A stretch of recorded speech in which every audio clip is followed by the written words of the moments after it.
Hello, it's Denise Beatty with the Fitness Fix. This is specifically designed for Canada Post employees, especially the carriers, as something that can really help you as a quick warm-up in the morning and also some resets while you're walking and during the day so you don't get as fatigued. So I'll start out with first thing in the morning. I want you to not underestimate how much your upper body can keep you lifted off your hips and your low back. So you could do is rotating push-ups, and you could do these with one or two hands. So part of this is just really spreading out the hands and pushing the fingertips into the wall. So this way you can really feel those hands open up because you're going to be gripping all day. So your shoulders are up and back. Have your hips under a little bit so you squeeze your bum and your abs. Turn to the left like your body's a post and feel that right shoulder blade kind of pull up and back, kind of like it's floating and gets lots of space. If you had a happy face on the front of your right chest, you get it to try to push into the wall. And you could do a few to the right side, get as deep as you can, pull into it, push into the wall and come back up. And then you can do the same thing on the left side, and you just really hold the abs in. You'll also notice one side might not feel as strong if you're a bit more twisted to one side, so this can help with rotation issues as well. So do a few of these. You can do a few to one side and then the other, or rotate and switch. You can have just the right hand on the wall, and this is a great one if you just have like a post to grab onto during the day and you really like these. Hold the abs in tight, pull the shoulder blade back, try and get your chest as close to your hand as you can, open it up, pull into it, bend that elbow, and then push really hard into the wall to come back. Or if you had a stop sign or the edge of a box or mailbox or anything. Good. Same thing on the other side, just one arm, shoulders up and back, really opening up the shoulder. You don't want to feel tension in your neck or the front of your shoulder. You want to feel it behind the shoulder blade and then into the chest. So the more that you can teach the body how to stabilize with your abs and pull that shoulder blade back, the better. The next ones are side planks. You can use a wall or the edge of a bed. You have the outside leg in front. The arm is lifted up and out. Squeeze your bum and tuck under a bit, and then open the ribs and get as close to the wall as you can, and then push into the wall and come back up. You can have your arm right beside you, or you can have your arm up and open up that whole shoulder complex. Push into the wall and come back up. So it's not a stretch, it's a controlled contraction. Opening up the ribs and use the abs to come back. We'll do the same thing on the other side, hips under. Now on YouTube, I have videos of each of these exercises separately so I can go into more depth. Shoulders up and back, open the ribs one at a time. I'm contracting my right side as my left side's opening. Really open up to the wall. You can have that other hand help you out. Push into the wall and use those core muscles, bring you back in. So there's a couple of side planks. You could do the same thing on the edge of a bed where you're either just holding, or if you can float that shoulder up and back, kind of like a shrug behind you slightly, and get down as deep as you can. Use those core muscles to pick you up. Front plank on the edge of a bed or on a wall. Shoulders are up and back a little bit, just get lots of space. I feel my chest muscles working, my legs are really straight, squeezing the bum, and the head's lined up, and then pushing hard into the ground. And this one you could hold, you could bring one knee up, try to stay really balanced and back down, and then the other one. Right on. So that's gonna get your core and your upper body really working so they can contribute to your movement all day. Ankles, there's some really great deep ankle and joint work that you can look on for YouTube. Lots of ankle work, so just search Denise Beatty Fitness Fix and see all the footwork. Here's just a quick one, toes touching down, some really good ankle circles where you're trying to contract the inside of the foot. I'm contracting the outside, like I'm really trying to feel all the muscles in my footwork. You do a couple on each side. So this would be first thing in the morning, that something's just really quick. The other footwork that I have online is more corrective and can really help the foot placement while you're walking, so definitely check those out. And then while you're walking, there are a few things that you can do. One is picture that your pelvis is like a bowl of water, and for every inch that bowl of water is tipped forward, depending on your biomechanics, there is massive amount of pressure increase on your low back and the lower legs. It can be 30 to 50 pounds of pressure or more, especially over the day. Once that pelvis is rotated forward a little bit, we heel strike a little more as well, which is quite a bit of impact. So you want to have pelvic floor lifted, get that bowl of water so that it's lined up so you're not tipping forward. And you just feel like you're lifted. You might notice like, oh yeah, I feel my pubic bones forward a bit. I feel a little bit more ab contribution, a bit more pelvis. So it's not pushing forward like this to arch your back more. It's opening up the back. So when you're walking, I want you to feel like your pelvis is lifted and your feet land right underneath you. Some of the other things to do is if you just stop for 5 seconds every once in a while and close your eyes and take a deep breath. Breathe in through your nose, feel the diaphragm really open up the ribs.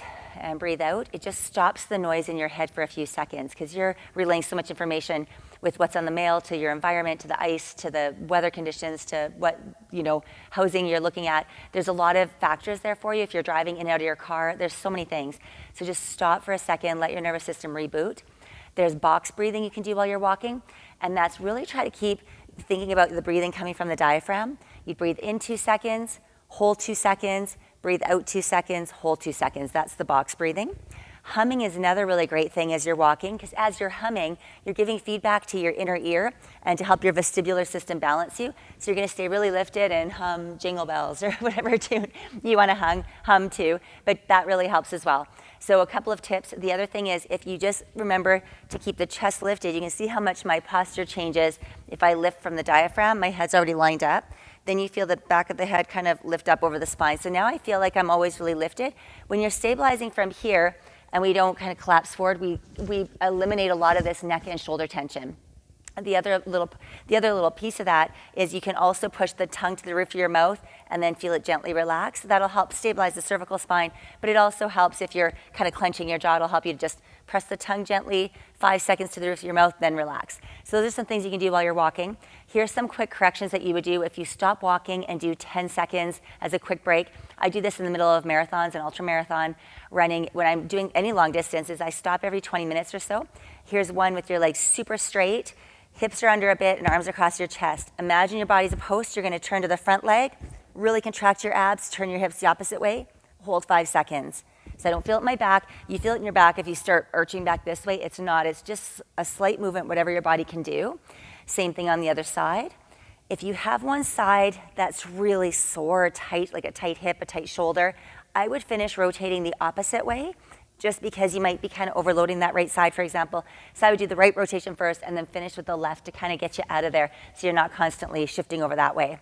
So that's kind of a nice way to really get the core going. You can also add to it when you're holding, if you can really get your abs going and kind of float your head side to side, that's a little bit of a vestibular and positional correction, especially if you've had neck injuries or concussion or anything like that. You would just add. So that's a craft, and you can look for that on YouTube as well for more detail. I don't want to forget anything. The duck stand. This is a quick 5-second one where you squeeze your butt cheeks, lift pelvic floor if you can. You feel like all the glutes are zipping together and tuck the hips under. Straighten the legs fully, you'd hold for 10 seconds. You can also do this with your feet straight. And what I'm doing is squeezing my bum and tucking the hips under a little bit. And you can feel like you push your legs outwards or pull inwards. They're both great for you. And then the last one is you could also do turned in. And this kind of opens up the whole back here as well. Straighten the legs, tuck under the hips a bit. I'm pushing outwards for a few seconds, pulling inwards for a few seconds. So those are quick corrections where you might feel like, oh yeah, that feels a bit better walking again. There's a chest and lats squat, and I do these mid-marathon when I feel like it's getting tough to pick up my legs or my hips are tightening. Chest and shoulders are lifted, straighten the arms fully. So this first part I'll add in is if you fully straighten your elbows and do this because you're here all day holding everything, this helps so much. Shoulders up and back, just straighten and open up those hands. You can even make a complete fist. Then you bend the elbows as tight as you can and bring them up. So you can just get the elbows fully straightening and then fully bending. That tells all the nerves in the joints kind of where you are, so the muscles that cross the joints don't tighten as much. It helps things like arthritis, or because the nerves don't really know where you are in space and they become injured or past trauma, and then the muscles that cross the joint tighten and pull those bones together. So that's why fully straightening and fully bending around every joint can really help you with that ache in your joints. So we'll build on that. Shoulders are back, straighten the arms fully, feel the back engage, and I'm going to hinge in half. I'm not rounding like this. I'm being cut in half in my hips. Get down and squeeze the glutes, come back up. I can really feel my back working, and I do a couple of these. Usually if I'm getting tight, it kind of looks like this on the first rep, so it takes a few to get a little bit deeper. Then if you pull your arms together, you get the chest working down, and you can even have your chin down and press into the front of your head to stimulate the front of your neck and your abs to work more to release your back. You might notice like, oh yeah, now I'm picking up from the core. So when you're walking, and I was talking about that earlier, just make sure you pick up from the core as you're lifting, and those quick little squats. Maybe you do 2 with the back working, 2 with the front working, and then you might be like, oh yeah, I feel like I can pick up a bit easier again. Those are quick corrections. We have another one that's just straightening your leg fully. Get a really good contraction, lift as high as you can, balancing. Make sure you're stable or hanging on to something. Do some ankle circles or some point up and down, just 5 seconds to get that contraction. Then same leg, bend as tight as you can. Get those hamstrings, So you're bending around that knee joint as much as you can. It really helps the hip joint as well, foot up and down or in circles, whatever you'd like to do. If you let it go and you notice one knee's a little looser than the other, that's what I was talking about with the nerves kind of know where that joint is and the muscles can contract and release properly. Same thing, other leg. Nice tight leg with some point up and down or some ankle circles. And then you can bend in as tight as you can. Your knee can be forward or back or sideways. Just go where you can. You might cramp a little bit if that muscle isn't fully contracted for a while. You can hold it and do some ups and downs, ankle in and out or some circles. I feel my glutes working. I feel my hamstrings. And then you lower and you might notice like, wow, I cannot get over how much easier it is to extend my leg. When these guys work really well and you're walking, it signals the top of the hip to kind of let go and help you pull through a little better. So I hope that one helps as well. I want to forget anything here. Anytime you fully make a fist and fully open, that helps a ton. Another arm one I love is a snow angel. You know, I talk about the hips under just because we tend to arch our backs. So I lift pelvic floor, get my bum just underneath me so I have a nice neutral spine. That bowl of water is even. And if you have your arms in front and the shoulders don't shrug to your ears, they go kind of back a little bit. It's just open, like lifting the chest and letting them float to have a bit more space. Float them up, bring your arms right together. And then I still float them up as I come in, and it helps me really engage my lower traps and lower rhomboids. So we're up and around. You can even hold one arm up and do one at a time. These snow angels are great, and it's really nice to actually give ourselves some space, and it helps trigger some of the lower part of the traps that we need to kick in. I know it seems weird to activate these, but you're not doing this. We're doing this little opening and that little floaty lift. You might be like, oh yeah, I feel some stuff back here, and I feel my chest and my core. It works great. Some slingshot punch outs are great. Make a tight fist and pull back and reach the other arm. And you can really get the ribs moving. You can track 5 seconds and reach, 5 seconds and reach. So those are some great options just really quickly to get things moving. And I think eye tracking. Oh yeah, and just the last ones are just any kind of eye tracking. If you just feel like you're off or you feel a little bit dizzy, humming, and if you just follow your thumb, and you can do this at the end of the day as well, slowly go in and out and try to stay focused. You can even use a pen with writing on it and try to focus on the writing. And you can also do one eye at a time. That just helps your brain and your eye connection, especially if you're kind of watching things and looking so closely all day. And inside your shoes, you can pull your toes up as tight as you can, pushing them back down, get your arches lifted. You don't have to remember any of these things. You can try picking up one toe at a time or pick up the big toe and the other 4 toes press down, press the big toe and lift the other 4 toes up. This just works your feet inside your shoes. All the tips I gave you, you don't have to do all at once. You just be like, hey, I've been going for 20 minutes. Okay, I'm gonna do a duck stand. Okay, I've been going another 20 minutes. I'm gonna do the straight one. Push out 5 seconds, pull in 5 seconds. Oh, I kind of feel like my hips are tightening. I'm gonna do 2 squats this way, 2 squats this way. Oh, I feel my shoulders tightening a bit. I'm gonna lift everything and do a little snow angel. So I hope you get the idea and this can help you during your day. Please give it a try, because if you prevent that fatigue, the end of the day is completely different. If you're already really tired, it's a little harder to catch up, but that is seriously how I get through marathons. The ultra marathon I ran too was just incredible because all the training was fantastic, the race was fantastic. I just kept correcting so nothing ever got too sore. So I hope this helps. Have an awesome day. Stay safe. And just remember that when you're walking, keep your pelvis lifted so your direction of force is straight down, because as soon as the pelvis is behind, it's a lot easier to slip on the ice. So stay right on top of your feet, keep that core engaged, and you have less chance of falling. Hang in there and take care.